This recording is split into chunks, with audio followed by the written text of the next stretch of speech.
पहले अपने शिव गुरु के चरणों में प्रणाम करती हूँ, मैया पार्वती के चरणों में प्रणाम करती हूँ, लीलम दीदी हरेंद्र भैया के चरणों में प्रणाम करती हूँ, सभी गुरु भाई गुरु बहन के चरणों में प्रणाम करती हूँ, माता पिता के चरणों में प्रणाम करती हूँ। मेरे प्रणाम को स्वीकार कीजिए।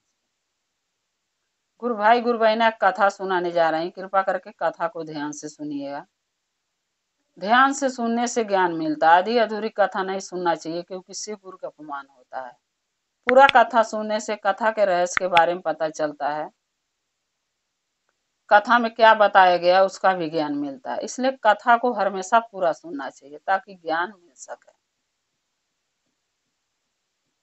अगर मेरा ये आपको कथा अच्छा लगेगा तो कमेंट में लिख के जरूर भेजिएगा। चैनल को सब्सक्राइब कर लीजिएगा कि जो भी मैं कथा नया डालती हूँ आपके पास पहुंचता रहे। अगर आप हमारे चैनल पर नए हैं तो हमसे जुड़ने के लिए चैनल को सब्सक्राइब जरूर कीजिएगा।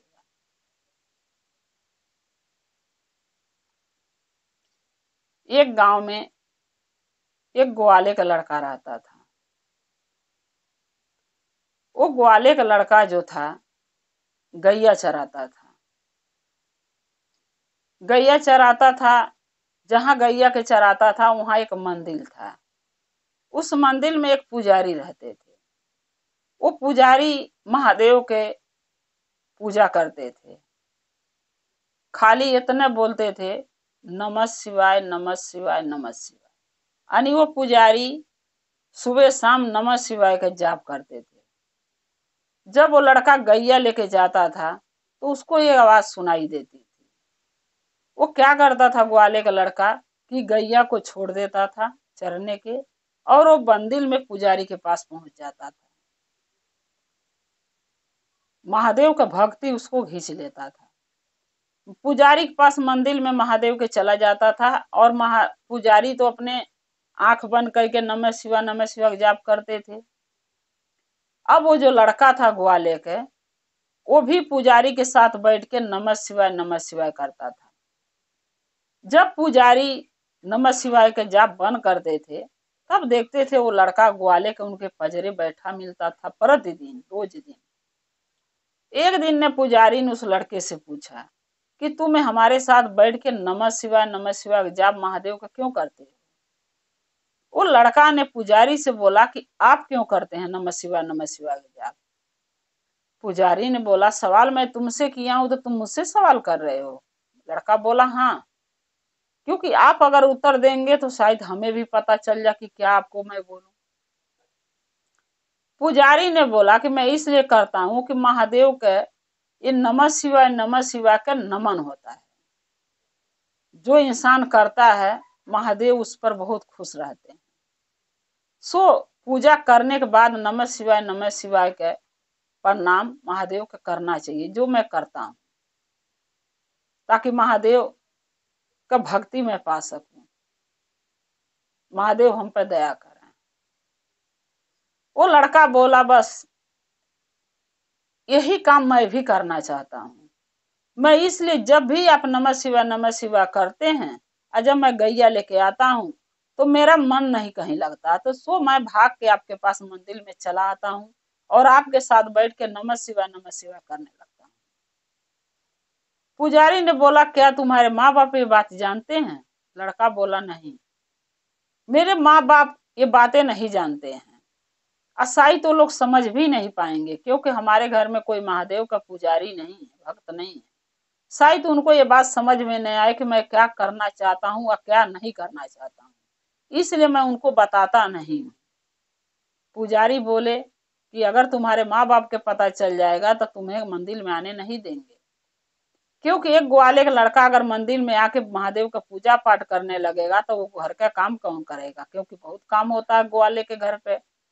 गाय को चराना, गाय का दूध निकालना, फिर उसको बेचने जाना, गोबर उठाना, बहुत काम होता है। तो तुम्हारे माँ बाप तैयार नहीं होंगे कि तुम महादेव का भक्त बन जाओ, सो तुम घरे लौट जाओ, अब आज से तुम मत आना। क्योंकि तुम अगर भक्ति में आगे निकल गए, तुम्हारे माँ बाप ये भक्ति करने नहीं दिए महादेव का, तो तुम्हें तकलीफ होगा। तो तुम रहने दो, ये तो बता के करो, ये तो मत करो। ग्वाले का लड़का बोला, मेरे माँ बाप क्या सोचते हैं, क्या समझते हैं, क्या कहेंगे, वो बात की बात है। अगर मेरा मन महादेव में लग गया है तो मैं किसी का नहीं सुनूंगा, मैं महादेव का भक्ति करूंगा, न माँ का सुनूंगा न बाप का, क्योंकि मैं कोई गलत काम नहीं कर रहा हूँ, भगवान का भक्ति करना चाहता हूँ, इसमें बुराई क्या है। और साथ में गैया भी तो चरा रहा हूँ, काम तो कर ही रहा हूँ। पुजारी बोले ठीक है, अगर तुम करना चाहते हो, ठान लिए हो कि महादेव का भक्ति करोगे तो करो पूजा पाठ भक्ति, मैं कौन होता हूँ रोकने वाला। अब वो लड़का परत दिन जब मंदिर में आने लगा, पूजा पाठ करने लगा, भक्ति करने लगा, कोई जाके उसकी माँ बाप से बोल दिया तुम्हारा लड़का तो मंदिर में पुजारी के पास चला जाता है गैया छोड़ के। उसकी माँ बहुत डांटी, बाप ने बहुत डांटा कि किसी दिन गैया अगर कहीं हेरा जाएगी, कोई भगा ले जाएगा तो मैं तुझे बहुत मारूंगी। बोला ऐसा नहीं होगा। एक दिन क्या किया, लड़का गैया के छोड़ दिया और महादेव के पूजा पाठ में भक्ति में इतना लीन हो गया, उसको याद नहीं रह गया कि मैं गाय लेके आया था। कुछ गैया तो उसके पास आ गई, मंदिर के पास खड़ी थी, उसमें से एक गाय कोई उठा ले गया, भगा ले गया हाँक के। जब वो खोजने लगा, गाय मिली नहीं, जो थी उनको लेके घर ही चला गया। उसके मम्मी देखी तो गाय है ही नहीं, हेरा गई। पूछी तो बोला पता नहीं कहाँ चली गई। अब वो गुस्से से उसके पिताजी घर से मार के उस लड़के को अपने निकाल दिए। बोले जब तुझे महादेव का भक्ति करना है, तुझे लग रहा महादेव का पूजा पाठ करके तुझे भोजन मिल जाएगा, तो तू जाके महादेव का पूजा कर, भक्ति कर, तू हमारे घर में नहीं रहेगा। माँ का दिल मोम का होता, वो रोकने लगी कि अरे जाने दीजिए, बच्चा है, गलती हो गया, कोई ले गया भगा के तो इसमें इसकी क्या गलती है, जाने दीजिए, अगर महादेव का कृपा होगा तो गैया मिल जाएगी। बाप बोला नहीं, ये भक्ति में जब ये रहेगा तो गैया को कहाँ से देखेगा, ये जा भक्ति है करे। घर से निकाल दिए, वो लड़का घर से निकल गया और घर से निकल के गुस्से में मंदिर नहीं गया, सीधा नदी के किनारे पहुंच गया। नदी के किनारे पहुंच के लगा महादेव से प्रार्थना करने की, हे भोले बाबा, अगर मैं आपका सच्चे मन से भक्ति आराधना करता हूं तो मुझे ये नदी के वो पार जाके भक्ति करना है, मैं ये पार नहीं रहूंगा। ये पार रहूंगा तो मेरे पिताजी, मेरे माँ बाप फिर रोक टोक लगाने का आ जाएंगे। मैं चाहता हूं इस नदी को पार करके उस पार चला जाऊं, लेकिन नदी महादेव पार कैसे करूं, न कोई यहाँ नाव है, न कोई खेवैया है, मल्लाह है, तो मैं पार कैसे करूंगा। हे भोलेनाथ, आप ही हमारा पार, हमें पार उतार दीजिए। क्या किया, मट्टी नदी से निकाल के एक शिवलिंग बना लिया, छोटा सा शिवलिंग बना के, और उसको हाथ पर ले लिया और नदी में हिल गया। नदी में हिलते उस गांव का एक लड़का देखा था उसको। अब वो लड़का सोचा कि ये तो डूब के मर गया होगा, लेकिन नहीं, वो लड़का जो नदी में जब हेला शिवलिंग लेके हाथ में, वो गुआ लेके वो पार जाने के लिए नदी के, तो नमः शिवाय करते हिल गया। जब हेला तो नदी वो पार हो गया, डूबा नहीं, जो को उसको टहलने भी नहीं आता था। लेकिन महादेव का दया देखिए, कृपा देखिए कि अपने भक्त को, जो नदी में हेला लड़का, वो टहलने भी नहीं आता था, फिर भी वो पार हो गया उनके दया से। नमः शिवाय शिवलिंग हाथ पर लेके मट्टी के जो बनाया था, और पार हो गया नदी। नदी पार करके उस पार जाके और शिवलिंग जो मट्टी का बनाया था उसको धर के लगा पूजा करने नदी के किनारे, कहीं नहीं गया। नदी के किनारे जो पूजा लगा करने, तो जो भी लोग नहाने आते थे नदी में, उसका भक्ति पूजा देखते थे, तो सभी कोई नहा के उस पर पूजा करने जाता था। तो सब यही उससे बोले कि देखो, जल चढ़ाएंगे तो मट्टी है, गल जाएगी। बोला नहीं गलेगा, आप चढ़ाइए, महादेव का दया है इसमें। जब महादेव शिवलिंग के, मट्टी के शिवलिंग के हमके ये पार से वो पार पहुंचा सकते हैं, मेरे पवरने नहीं आता नदी में, फिर भी मैं नहीं डूबा, वो पार से पार चला आया शिवलिंग हाथ में लेके, तो मैं ये मिट्टी की शिवलिंग जल चढ़ाने से गलेगा कैसे, नहीं गलेगा, चढ़ाओ। सच में लोग चढ़ाने लगे मिट्टी के शिवलिंग पर, वो शिवलिंग नहीं गलता था, जैसे पत्थर का हो उस टाइप का हो गया, गलबे नहीं करे। अब जो भी नहाने धोने आते थे नदी में सब पूजा पाठ उस शिवलिंग पर करते थे, जल चढ़ाते थे। ये लड़का भी पूजा करता था, यानी महादेव का भक्त बन गया। इससे घर द्वार से कोई मतलब नहीं रह गया। जब उसकी जो माँ थी, अब बाप तो कठोर होते हैं, खदेड़ दिया, खोजने नहीं गया, लेकिन जो माँ थी वो माँ को 2 दिन जब बीत गया, लड़का घर नहीं गया, तो उसको बहुत दुख लगा। होने बोला, सोचने लगी मेरा लड़का लग रहा गुस्से में अपने आप को कुछ कर लिया, इसीलिए लौट के नहीं आया। अब तरह तरह का बात एक माँ के दिमाग में लगता है घूमने ना, कि मेरा बेटा कहाँ होगा, कैसे होगा, कहीं अपने आप को कुछ कर न लिया हो। तरह तरह का बात दिमाग में आता है, डर बैठ जाता माँ के दिल में। तो जो उस लड़के की यानी ग्वाले की पत्नी थी, वो अपने बेटे के खोजने निकल गई। सोची कि 2 दिन हो गया लड़का घर नहीं आया, पता नहीं खाया होगा कि नहीं खाया होगा, कहाँ होगा, किस हाल में होगा, चलू देखू कहाँ है। वो खोजते खोजते मंदिर में गई, जहां लोग बताए थे कि तेरा बेटा वहां पुजारी के साथ पूजा करता है। मंदिर में गई, पुजारी से पूछी, पुजारी बोले तुम्हारा लड़का 2 दिन से मेरे मंदिर में यहाँ नहीं आया, मेरे पास नहीं आया है। उसकी माँ बोली मेरा लड़का कहाँ है। जब पुजारी पता नहीं क्या बताएंगे, पुजारी बोले मुझे नहीं पता तुम्हारा लड़का कहाँ है, जाओ ढूंढो, यहाँ आया होता तो मैं जरूर बताता। फिर वो ढूंढते ढूंढते चली गई नदी के किनारे। नदी किनारे जाकर बैठ के रोने लगी, पता नहीं मेरा बेटा ऐसा तो नहीं है कि गुस्से में आके नदी में कूद के अपना जान दे दिया हो, दुखी दुख में। फिर जो लड़का उसको नदी में हिलते देखा था, वो लड़का उसकी रुआई देख के, वो ग्वाले की पत्नी को, वो लड़का आया, बोला आंटी क्यों रो रही हो। बोली अरे बेटा, मेरे बेटे को 2 दिन हो गया घर छोड़े, हमारे आदमी गुस्से से उसको खदेड़ दिए घर से, और वो पता नहीं कहाँ चला गया है, मिल ही नहीं रहा है, खोज रही हूँ, इसीलिए रो रही बैठ के। तब वो लड़का बोला आंटी तुम्हारे लड़के के एक शिवलिंग हाथ में लेके इस नदी में हेलते मैं देखा था, लेकिन मैंने आवाज लगाया लेकिन वो मेरा आवाज नहीं सुना, नदी में चलता गया चलता गया। अब ये नहीं बता सकता हूँ को पार हुआ है कि डूब गया है नदी में, ये मैं नहीं बता सकता, लेकिन हेलते नदी में देखा हूँ, हाथ में शिवलिंग मिट्टी का बना के ले रखा था। अब वो औरत लगी रोने की, हमारा लड़का तो लग रहा डूब के मर गया। फिर उसके मन में आया कि वो पार चल के देखते हैं नदी के, क्या पता पार हो गया हो महादेव के शक्ति से, दया से। तौले एक नाव लेके मल्लाह आया उस नदी में। वो मल्लाह के बोली कि भैया हमके उस पार उतार दो। बोला ठीक है बैठो। बोली कितना पैसा लोगे। बोला 50 रुपया लगेगा। बोली ठीक है। 50 रुपया वो निकाल के दी, और जो मल्लाह था केवट, उस पार उसको, वो ग्वाले की पत्नी को उतार दिया। जब वो पार पहुंच गई तो देख रही है कि लड़का तो बैठ के माटी के शिवलिंग बना रखा, पूजा कर रहा है, और बहुत से लोग वहां पूजा करने बैठे हुए हैं, जल चढ़ा रहे हैं, पूजा कर रहे हैं।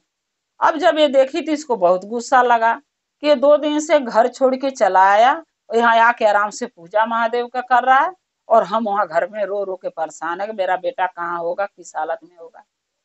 बस क्या करी कि शिवलिंग के उसकी माँ उठाई, ग्वाले की पत्नी जो उसका बेटा पूजा कर रहा था, शिवलिंग के उठा के पानी में फेंक दी महादेव के ऊपर जाके। जब एक बार फेंकी तो शिवलिंग फिर वहां पानी से निकल के आके वहीं बैठ गया जहां पर वो रखा था। दूसरे बार फेंकी फिर शिवलिंग वहीं आ गया, यानी शिवलिंग पानी में भी नहीं गल रहा था। देखिए महादेव का चमत्कार आ शक्ति। फिर आके लग गया दूसरे बार भी। तब वहां जो लोग थे वो रोक लिए, बोले आपको इतना गुस्सा, इतनी नाराजगी है कि महादेव के पूजा पाठ आपका लड़का अच्छा काम कर रहा है, आप उस पर गुस्सा दिखा के और शिवलिंग पानी में फेंक रही हैं, बार बार शिवलिंग यहाँ आ रहा है, क्यों आप ऐसे कर रही हैं, अब आपको फेंकने नहीं देंगे। तब वो लड़का से सब पूछे कि कौन है। बोला मेरी माँ है, लेकिन ये नहीं चाहती है मैं महादेव का पूजा पाठ करूं, इसी के नाते मेरे पापा ने, मेरे पिताजी ने घर से मुझे निकाल दिया, और ये आई है तो इनको भी अच्छा नहीं लग रहा तो उठा के फेंक रही हैं। तो वो बोली ग्वाले की पत्नी की बेटा घरे चलो, तुम घर पे अपने घर चल के पूजा पाठ करो महादेव का, मैं नहीं रोकूंगी, घर चलो। बोला नहीं। तब बोली कि इतना तुम महादेव में लीन हो गए हो, महादेव के देखे हो कभी हकीकत में? बोला देखा नहीं हूं, लेकिन मुझे पूरा भरोसा है कि अगर मैं कहूं तो भगवान जी जरूर प्रकट होंगे महादेव और दर्शन जरूर देंगे। लेकिन आज तक मैंने बोला ही नहीं, मुझे लगा ही नहीं कि महादेव का दर्शन करना चाहिए असलियत में। मेरे को लग रहा है कि भगवान है तो पूजा कर रहा हूँ मट्टी की शिवलिंग बना के। उसकी माँ बोली बेटा मुझे माफ कर दो, महादेव में बहुत शक्ति, आज मैं देख गई अपने आंखों से कि 2 बार शिवलिंग उठा के पानी में फेंकी हूँ, दोनों बार आके यहाँ पर शिवलिंग लग गया, मुझे क्षमा कर दो, महादेव में शक्ति बहुत है, मुझे माफ कर दो। हम भी महादेव का दर्शन करना चाहते हैं, उनका पूजा करना चाहते हैं। तब वो लड़का भोलेनाथ से बोला कि हे भोलेनाथ, जो यहाँ शीश आपके भगत बैठे हैं सबको दर्शन चाहिए, मेरी माँ को चाहिए, आप दर्शन दीजिए। महादेव शिवलिंग से दर्शन दिए, दर्शन दे के सबको आशीर्वाद दिए महादेव। फिर उसकी माँ ग्वाले के जो पत्नी थी बोलने लगी बेटा मैं भी घर नहीं जाऊंगी, यहीं रहूंगी। महादेव बोले नहीं, आपका कर्म है जो आपको घर जाना चाहिए, आपके पति हैं, आपके घर परिवार है, आपका लड़का पूजा पाठ कर रहा बहुत है, लेकिन आप अपने पति के कैसे छोड़ सकती हैं? एक पत्नी एक पति जब तक जीवित रहते हैं दोनों के एक साथ जिंदगी बिताना चाहिए। आप अपने घर जाइए, अपने परिवार में जाइए, अपना घर संभालिए और अपने बेटे को रहने दीजिए मेरे भक्ति करने के लिए। और जो आपका गैया हेरा गई थी आपके घरे पहुंच गई है, जाके आप देखिए, गैया भी महादेव के दया से उनकी मिल गई, लड़का भी पुजारी महादेव के भोले बाबा का बन गया, उनका भक्ति आराधना लगा करने। उसकी माँ भी घर जाके महादेव का पूजा पाठ लगी करने, उसके पिताजी भी महादेव का भक्त बन गए। इस ऐसे करके पूरे परिवार अपना पूजा पाठ करने लगे और महादेव से दया मांगने लगे, और महादेव का दया कृपा उनके पूरे परिवार पर बन गया। इसीलिए कहते हैं गुरु भाई गुरु बहना कि महादेव में शक्ति है। वो अलग बात ही है कि लोग देखना नहीं चाहते हैं। कितना लोग तक कहते हैं अरे पत्थर पूज के क्या मिलता है, कोई कोई तो कहता बड़की पुजारन बनी है। तो कहने वाले के देखिए महादेव मुंह दिए हैं बोलने के, तो कहने दीजिए। हमें सोचना है, आपको सोचना है कि हमें लोग का सुन के चलना है कि अपने दिल के आवाज जो दिल में आ रही है महादेव का पूजा करने की, जो दिल से आवाज आती है अपने दिल का सुनना। अगर हम अपने दिल का सुनेंगे तो अच्छे कर्म करेंगे, अच्छे राह पर चलेंगे, नहीं लोगों के बाद में आएंगे तो ये दुनिया में भटकते रहेंगे और कभी भवसागर पार नहीं हो पाएंगे। इसलिए भवसागर पार होने के लिए महादेव का सहारा जरूरी है। उनका भक्त बनिए, उनका शिष्य शिष्या बनिए, महादेव का पूजा पाठ कीजिए, भजन चर्चा कीजिए, ताकि महादेव हम लोग के भी नैया पार लगा दें। गुरु भाई गुरु बहना, अगर ये कथा हमारा आपको अच्छा लगा तो चैनल कमेंट में जरूर लिख के भेजिएगा, चैनल को सब्सक्राइब कर लीजिए। जो भी मैं नया कथा वीडियो डालती हूँ आपके पास पहुंचती रहे, आप हमारे वीडियो के ऐसे ही कथा को देखते रहें। अगर आप हमारे चैनल पर नए हैं तो चैनल को सब्सक्राइब जरूर कीजिएगा, ताकि हमारे कथा को आप देख सकें और हम और आप शिव परिवार से ऐसे ही जुड़े रहें। हर हर महादेव, घर घर महादेव। महादेव का दया और कृपा सब भक्तों पर बना रहे, महादेव सब पर दया करें। जय शिव।